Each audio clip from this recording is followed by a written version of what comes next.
qual a importância das religiões para a humanidade? Eu diria que não existiria a humanidade tal como ela é se não fossem as religiões. Isso está muito claro lá no livro Sapiens do Harari, em que ele fala da revolução cognitiva, que ela iniciou a partir do momento que o ser humano começou a imaginar seres imateriais. Então, o primeiro registro que se tem arqueológico é de um deus leão em formato de homem, que não existe na natureza material tal como nós conhecemos. Então, isso foi fruto da imaginação do homem. E em torno desse deus inicial, né, e o Harari faz uma relação com a Peugeot, que é uma marca de carro hoje conhecida, né, que tem justamente um leão como símbolo. é, Você criou uma série de estruturas socioculturais com regras de condutas sociais importantes para que existisse uma cooperação entre os seres humanos, entre os sapiens, no caso. E isso não existiu, pelo menos no nível que existe hoje na espécie humana, nos outros animais. Então, a religião é a base disso. E sejam as religiões iniciais como as religiões mais modernas, esse princípio ainda estabelece. Vou pegar o exemplo do cristianismo, que tem como inúmeras normas que são importantes para que a sociedade funcione. Uma delas é não roubar. Né? Uma sociedade é melhor se os indivíduos seguem essa norma. E aí é claro que o processo histórico e sobre a perspectiva conservadora é exatamente isso, de que você tem diferentes grupos sociais que estabelecem normas diferentes e algumas normas vão ser mais, vou dizer assim, eficazes do ponto de vista do desenvolvimento coletivo do que outras.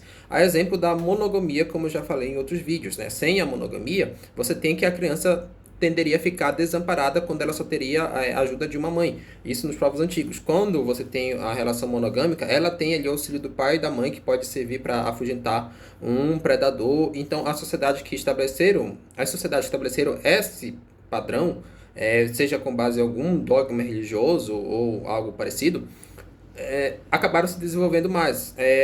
As religiões também, o Harari coloca o segundo passo ali de revolução cognitiva, que são as religiões messiânicas. A ideia de que você conquista um povo para levar as boas novas. Isso dá uma boa justificativa para levar alguém para uma guerra. Então imagina, tem dois povos aqui. Antigamente era assim, um povo dominava o outro, e não tinha essa questão de você querer impor sua religião para os outros. Então o Império Romano dominava ali religiões que eram já católicas, enfim, que já tinha pessoas católicas, e ele não tinha essa de querer que as pessoas católicas se convertessem às religiões lá que tem de origem grega, né, do panteão romano. Não existia isso. Eles, embora pudessem dominar ali, ou mesmo escravizar, eles não tinham essa noção de uma religião messiânica. Então, o objetivo não era fazer com que o católico passasse a acreditar em Zeus ou algo parecido.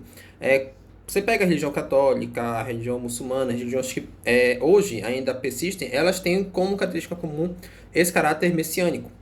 Então, quando os católicos vão para o Novo Mundo, os portugueses chegam aqui no Brasil, por exemplo, você tem essa ideia de propagar as boas novas para os indígenas, que seria a salvação do reino de Deus. Eu não estou nem fazendo juízo de valor se isso é algo bom, ruim, se entrar nesse mérito se teve genocídio, se foi algo mais de sincretismo religioso, mas o fato é que essas religiões com essas características tendem a se propagar mais na sociedade. Mostrou ser uma característica importante para que a religião exista. E só fazendo um paralelo lá com a Peugeot, que o Harari depois vai extrapolar essa ideia de ter um imaginário popular que sirva como base para as relações ali, sociais, e isso faz com que a sociedade humana ela se desenvolva mais do que os outros animais, não existe só para a religião, de acordo com Harari. Todo o sistema contábil, o sistema financeiro, as marcas que hoje nós utilizamos, são todas invenções, entre aspas, né, para o Harari, né, da mente humana e que servem para a gente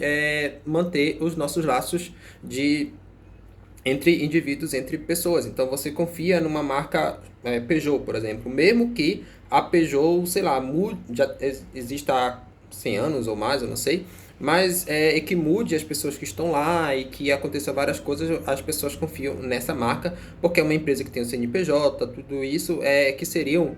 O Harari faz um comparativo, né? O CNPJ, tudinho seria a imaginação como se fossem os livros sagrados, mas que serve como base das nossas instituições. As instituições algo super, super importante quando a gente analisa o desenvolvimento econômico de um país, por exemplo.